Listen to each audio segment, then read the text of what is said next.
Olá pessoal, dando então continuidade à nossa atividade a partir do primeiro vídeo, onde nós encerramos falando sobre os subsistemas de recursos humanos, agora eu quero falar para vocês um pouquinho desta análise de mercado.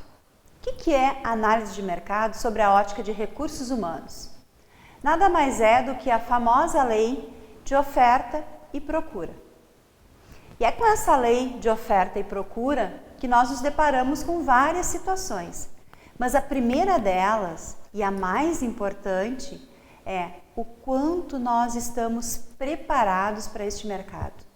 O quanto nós estamos empregáveis para este mercado. Essa é uma análise extremamente importante se pensarmos na nossa carreira profissional. Essa situação de oferta de mercado, ela se comporta da seguinte forma. Ela possui uma competição entre candidatos para obter melhores vagas, rebaixamento das pretensões salariais, o candidato aceita qualquer oportunidade desde que ela apareça. Isso nós chamamos que é uma orientação para a sobrevivência. E tudo isso movimenta o mercado, pessoal. Muitas vezes nós temos vagas disponíveis e não temos candidatos preparados. Existem situações em que nós temos uma demanda de candidatos muito maior do que as vagas que nós temos disponíveis. E é todo este movimento que ocorre com essa demanda e a oferta, é a partir daí que nós podemos fazer uma análise de mercado e então nos prepararmos para este mercado de trabalho. Nós temos uma situação que ela alavanca essa movimentação no mercado, que eu quero explicar para vocês, que é a rotatividade de pessoal dentro das organizações. Esta flutuação de pessoal entre a organização e o seu ambiente é o volume de pessoas que são admitidas e demitidas de uma organização. É o que chamamos de rotatividade. Então, nós temos admissões ocorridas, demissões ocorridas no mesmo período e um efetivo médio deste período. Esta rotatividade de pessoas, ela impulsiona o mercado de forma positiva ou, muitas vezes, também de forma negativa. O índice de rotatividade de uma organização, ele é um indicador, positivo ou não. Se nós temos uma rotatividade acentuada dentro de uma empresa, nós temos que desenvolver mecanismos para avaliar possíveis problemas. Um deles é a avaliação do clima organizacional. O que é o clima organizacional, pessoal? Nada mais é do que o sentimento das pessoas para com a organização.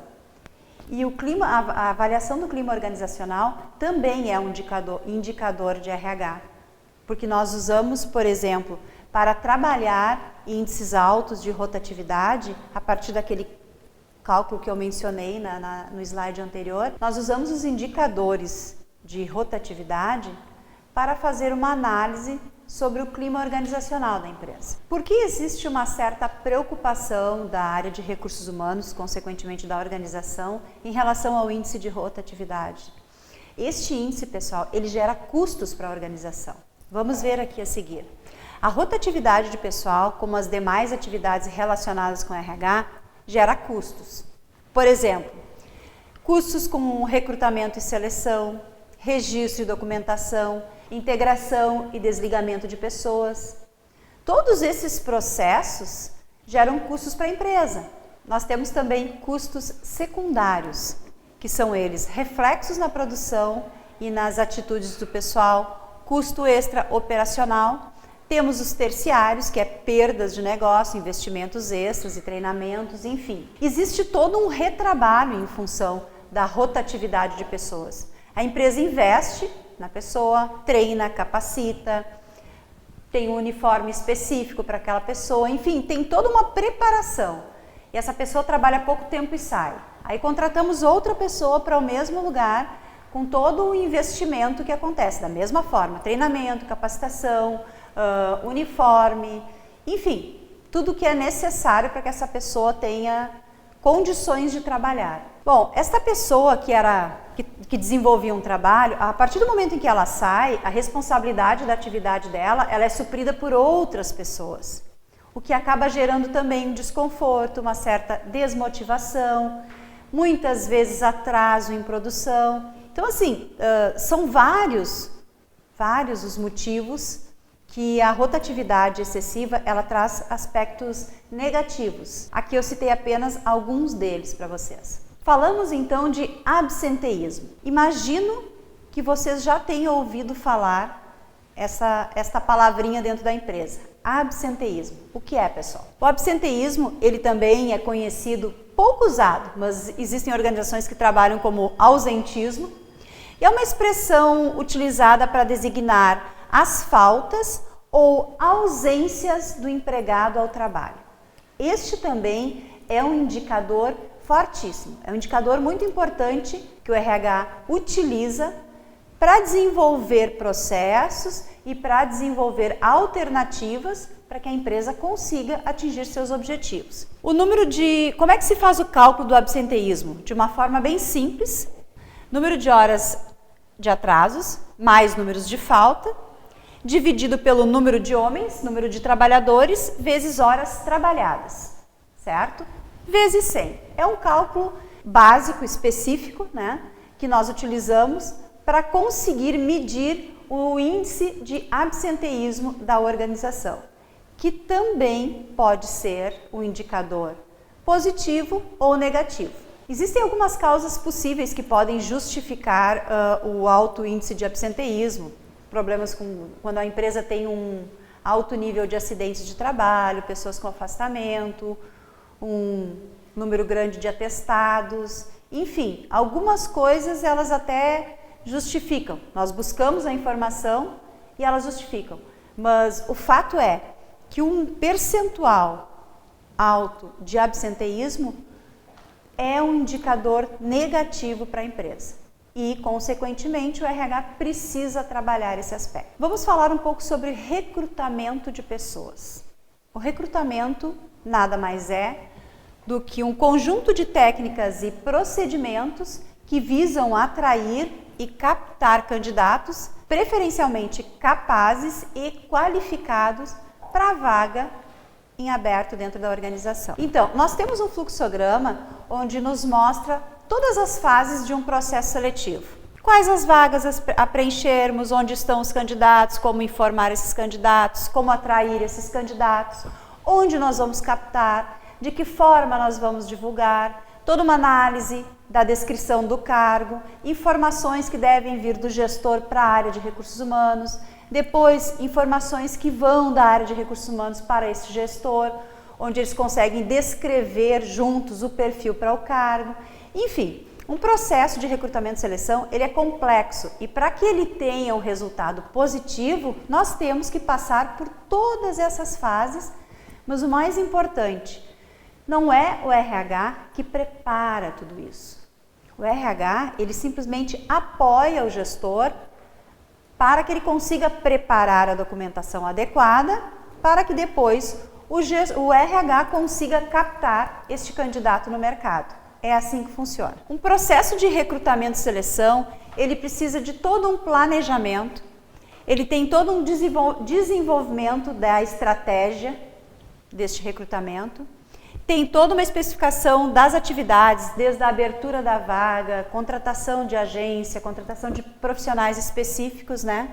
Tem toda a filosofia da empresa, depois avaliação dos candidatos, avaliação do processo em si, como ele funcionou, se ele foi eficiente, se nós captamos, se o RH captou os candidatos de acordo com a necessidade da área e do gestor, enfim. Por isso que essa comunicação, essa interação entre recursos humanos e o gestor da área que está necessitando do candidato, que tem a vaga em aberto, ela é de extrema importância.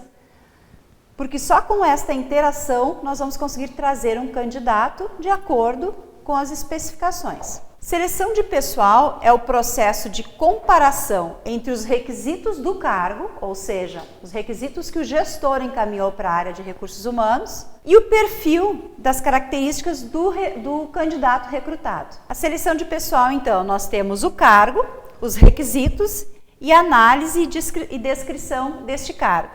Depois é feita uma comparação com o candidato Nós temos um candidato com suas qualificações. E aí nós vamos utilizar algumas técnicas de seleção para conseguir captar ou selecionar o candidato. Existem várias técnicas de seleção. Existe desde as entrevistas formais, dinâmicas de grupo, algumas avaliações psicológicas.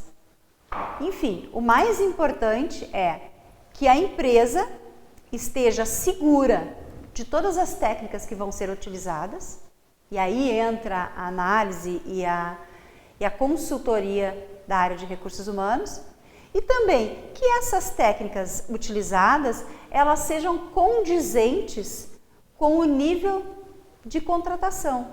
Ou seja, nós vamos contratar profissionais para a área de operação e vamos utilizar dinâmicas de grupo muito aprimoradas e que talvez as pessoas tenham dificuldade de entendimento. Além de não conseguir captar o candidato, nós podemos estar constrangendo as pessoas. Então, essa análise ela é bem importante. Num processo de seleção, uma outra etapa de fundamental importância é a avaliação do processo. E isto precisa da interação do RH com o gestor.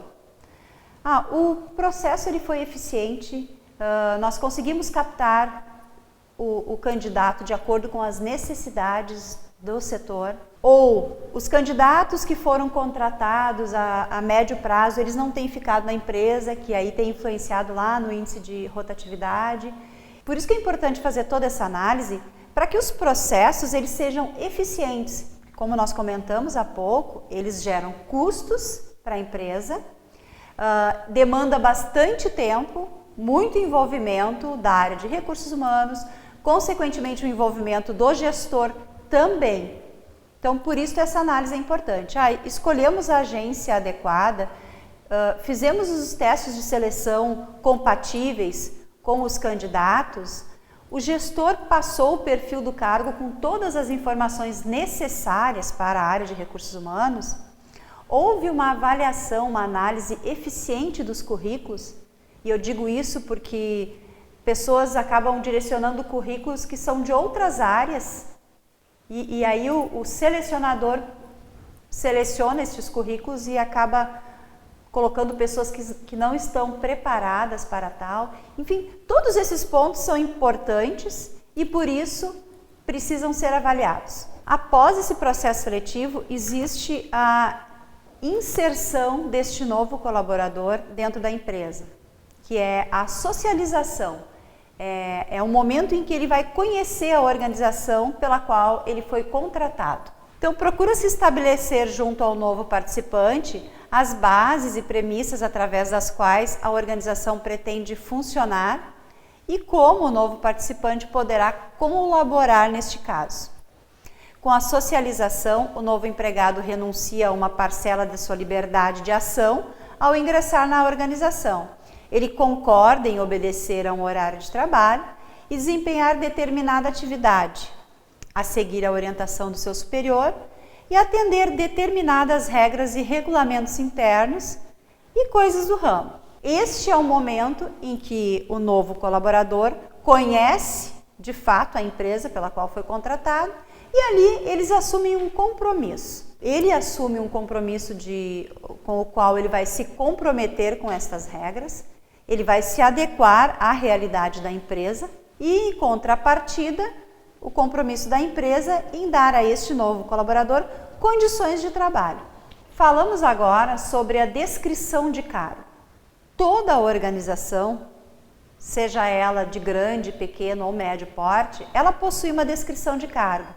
O que é esta descrição de cargo, pessoal? Essa descrição de cargo, ela tem elencada todas as tarefas específicas para aquela função. Então é importante porque isso traz um certo regramento, né? Isso traz uma organização para dentro da empresa, de modo que, como nós falamos há pouco, quando temos um processo seletivo, se essa descrição de cargo ela está atualizada, está devidamente preenchida, O gestor pode pegar este documento e encaminhar lá para o RH dizendo, olha, eu preciso de um novo colaborador, eu preciso que seja captado um profissional no mercado para este cargo. E nesta descrição de cargo vai estar, como diz, vai estar descrito todas as atividades com todas as riquezas de detalhes, inclusive a quem ele se reporta, atividades rotineiras, atividades ocasionais. Isto é para que o departamento tenha organizado todo este processo. E assim, cada gestor consegue monitorar e consegue entender a funcionalidade do departamento e entender qual é a atividade específica de cada colaborador. Feita a descrição de cargo, existe um outro processo que é a análise dessa descrição de cargo, que é onde nós analisamos quais são os pré-requisitos para este cargo.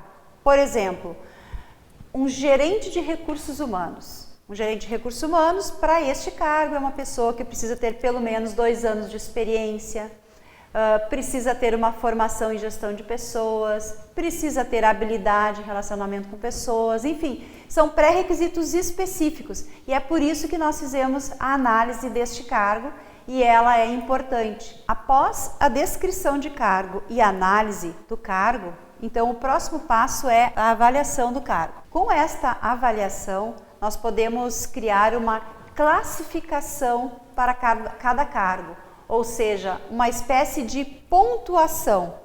E essa pontuação para os cargos, ela, por exemplo, nós podemos criar a classe 1, que possui cargos cujos valores vão de 100 a 150 pontos. A classe 2 possui cargos cujos valores vão de 151 a 200 pontos e assim por diante. Ou seja, esta classificação, esta pontuação dos cargos, ela vai nos remeter a uma tabela salarial. Então, eu tenho a descrição de cargos, eu fiz uma análise dessa descrição de cargo, fiz uma avaliação para então conseguir fazer uma classificação, ou seja, eu pontuei.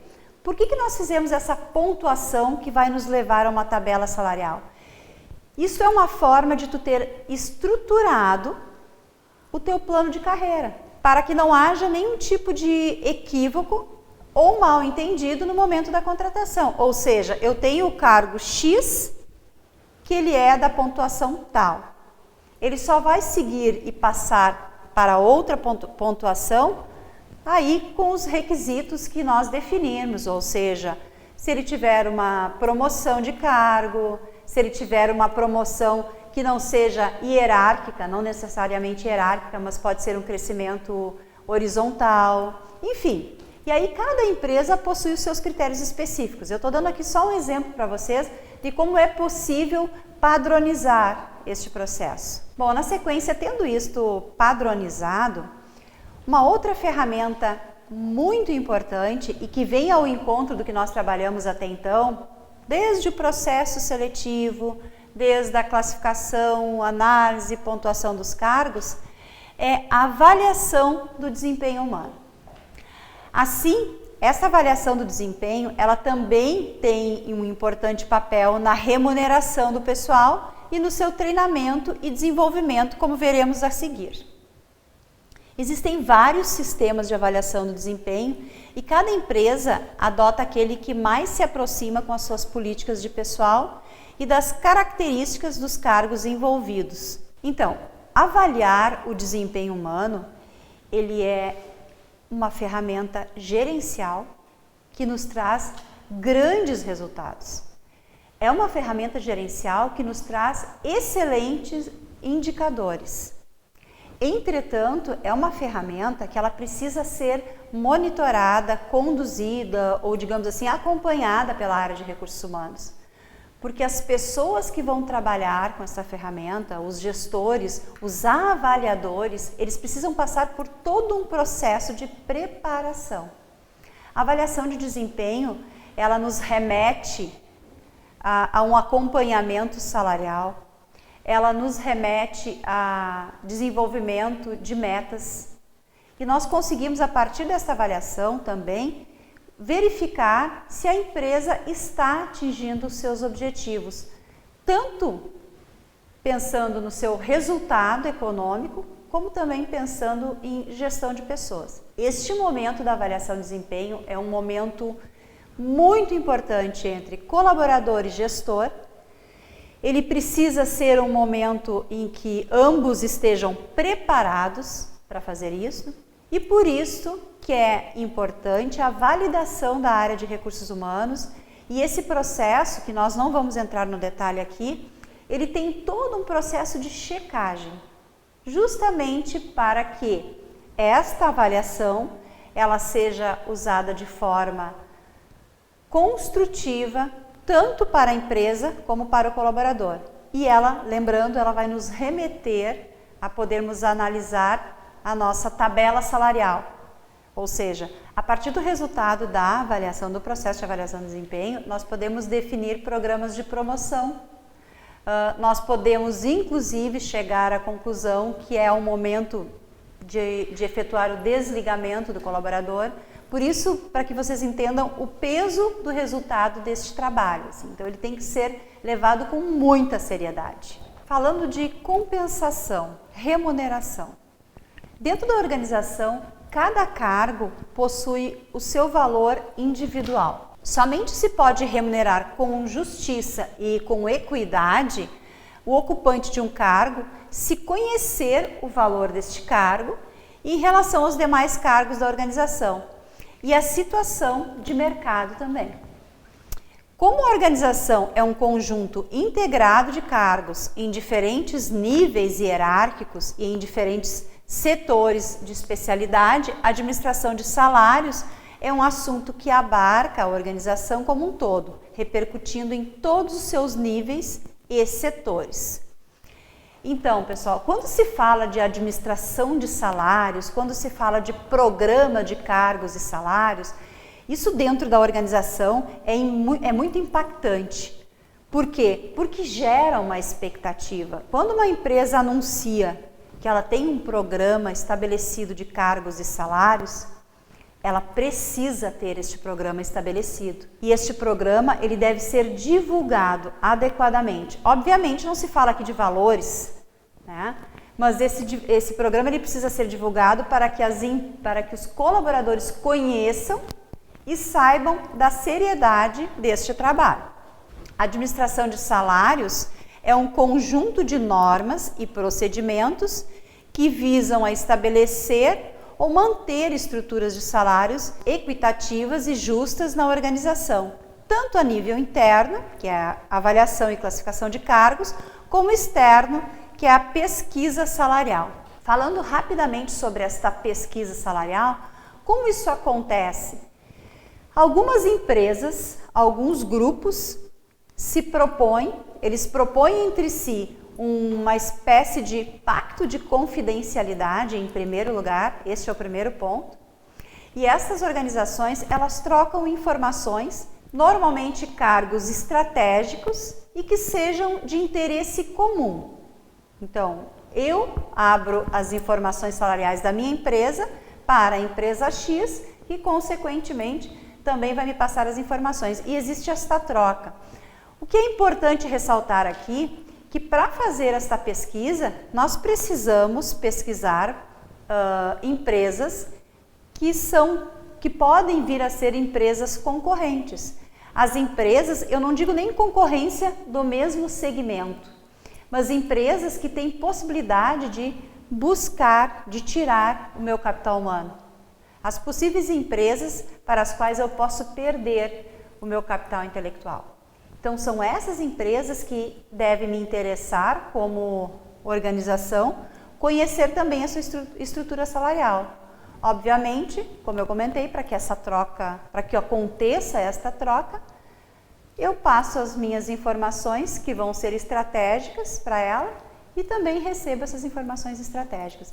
Este também é um mecanismo bem interessante para que a gente consiga entender e que as empresas consigam se precaver para não perder profissionais para a concorrência.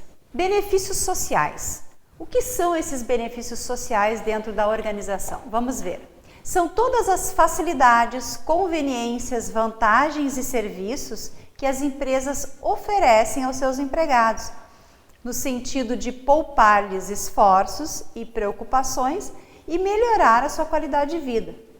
Tal é a sua variedade e a sua importância no cotidiano dos empregados que os benefícios sociais constituem meios indispensáveis à manutenção dos empregados e à preservação de um nível satisfatório de motivação e de produtividade. Vamos falar um pouquinho sobre benefícios legais e depois eu faço um paralelo entre essas duas esferas. Benefícios legais são os benefícios exigidos pela legislação trabalhista ou previdenciária, pela Constituição brasileira ou ainda por convenção coletiva de trabalho entre sindicatos patronais e dos empregados. Portanto, são obrigatórios. Os principais benefícios legais são os seguintes: o 13º salário, férias e abono de férias, aposentadoria, assistência médica hospitalar, gratuita e extensiva aos familiares, auxílio-doença, salário-família, maternidade, adicional de horas extras, 50%, 70%, 100%, enfim, adicional por trabalho noturno, seguro de acidente de trabalho, entre outros. Então, todos esses benefícios legais, a empresa não tem escolha, né? Como diz a palavra, é lei e eles precisam ser cumpridos.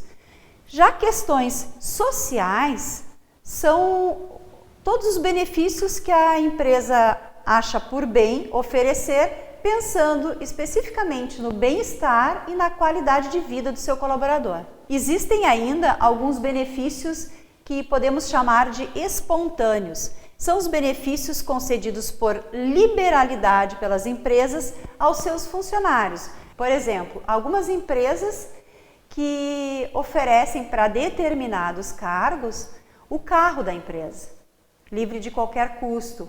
Algumas empresas que reembolsam integralmente para os seus colaboradores medicamentos, por exemplo. Enfim, isso é o que chamamos de benefícios espontâneos e é uma liberalidade. É algo que a empresa faz pensando em agregar para o seu colaborador. Higiene e segurança do trabalho. A higiene e medicina do trabalho é a área que se preocupa com a preservação da saúde dos funcionários e com a manutenção de condições de trabalho higiênicas e saudáveis. No fundo, esta área preocupa-se com dois objetivos básicos: a qualidade da saúde e a qualidade de vida dos funcionários, pois a saúde de cada pessoa também depende do ambiente onde ela vive e trabalha. Sabemos hoje que se preocupar com a qualidade de vida do trabalhador, se preocupar com a saúde do trabalhador, ser precavido em relação a evitar acidentes dentro das organizações, oferecer equipamentos de segurança, enfim, isto é algo que as empresas têm como preocupação, eu diria que número 1. Todas as empresas querem que o seu colaborador volte para casa no final do dia. Isso é fato. E para isto, existe uma gama de atividades que são desenvolvidas, programas que são desenvolvidos, existem técnicos especializados nesta área que as empresas contratam para cuidar da saúde e bem-estar dos colaboradores. Nós podemos dizer que a segurança do trabalho é o conjunto de atividades relacionadas com a prevenção de acidentes e com a eliminação das condições inseguras de trabalho. A finalidade da segurança do trabalho é prevenir acidentes de trabalho e criar condições seguras de trabalho. Criar condições seguras. Esta sim é uma preocupação da empresa, mas que para que isso aconteça, pessoal, é importante nós frisarmos que depende também dos colaboradores, porque a empresa ela se preocupa em criar condições seguras e existe uma preocupação muito grande também para o ato inseguro, que isso é cometido pelo próprio colaborador. Então este é um trabalho muito forte, que hoje existem profissionais desta área que cuidam especificamente para que não ocorra. É importante ressaltar que os índices de acidentes de trabalho, a ideia das organizações e a intenção das organizações é que sejam zero. E se for mais do que zero, existe uma preocupação muito grande, porque aí também já há um envolvimento e um monitoramento do próprio Ministério do Trabalho, onde se preocupa em checar se as empresas realmente estão oferecendo condições seguras de trabalho. Então, isso também é um indicador. Existem vários trabalhos sendo desenvolvidos, vários projetos dentro das empresas para eliminar atos inseguros. Treinamento e desenvolvimento de pessoal. O treinamento é um processo educacional por meio do qual as pessoas adquirem conhecimento, habilidades e atitudes para o desempenho do seu cargo. É um processo educacional porque visa a formação e a preparação das pessoas.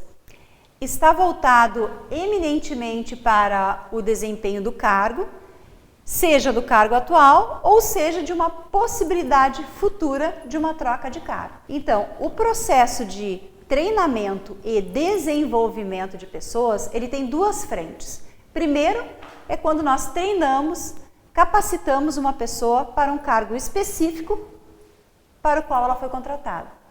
Falando em desenvolvimento, aí já há um interesse da empresa em desenvolver seus colaboradores para futuras trocas de cargo. Existem algumas fases quando organizamos um treinamento. Primeiro, nós precisamos determinar as necessidades desse treinamento, levantar as necessidades desse treinamento.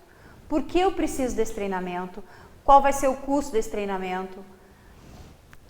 Programação deste treinamento, né? Quem vai fazer, como vai fazer, onde vai fazer, o porquê também que ele está acontecendo, a execução do treinamento em si, onde nós vamos contratar profissionais específicos para esse treinamento, e depois a avaliação dos resultados. A avaliação dos resultados, ela é muito importante e ela não pode passar, porque é a partir desta avaliação é que eu vou conseguir perceber se todo esse investimento trouxe os resultados que a organização buscava, e muitas vezes a gente consegue perceber, inclusive, se há motivação das pessoas, se houve interesse do colaborador que participou deste treinamento em aplicar os resultados de uma forma positiva dentro da organização. Da mesma forma, como falamos há pouco sobre o desenvolvimento das pessoas, treinar e desenvolver pessoas, nós temos também o desenvolvimento organizacional.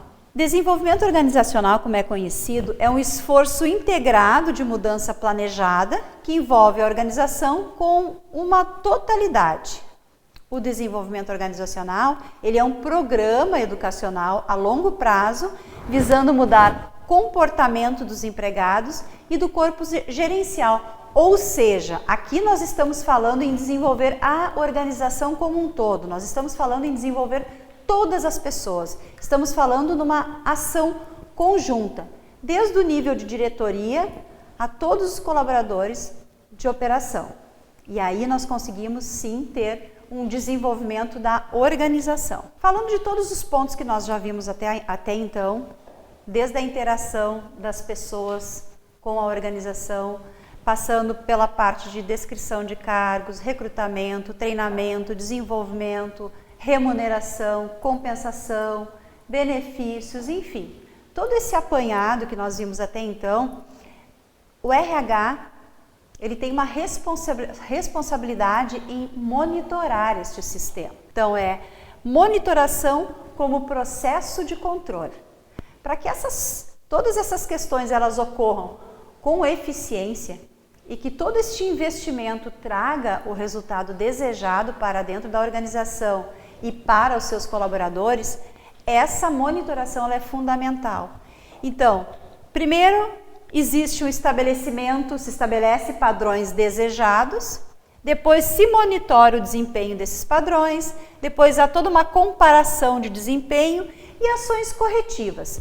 Este é um ciclo que a área de recursos humanos usa para todos os seus subsistemas. Paralelo a isso, a área de recursos humanos ela tem uma grande responsabilidade em manter um banco de dados, um sistema de informação eficiente. O banco de dados é um sistema de armazenamento e acumulação de dados devidamente codificados e disponíveis para o processo e obtenção de informações. Na área de recursos humanos, os vários bancos de dados interligados permitem obter e armazenar dados a respeito de diferentes estratos ou níveis de complexidade. Ou seja, a área de recursos humanos ela é uma área de apoio. Como área de apoio, ela precisa fornecer dados, ela precisa fornecer indicadores.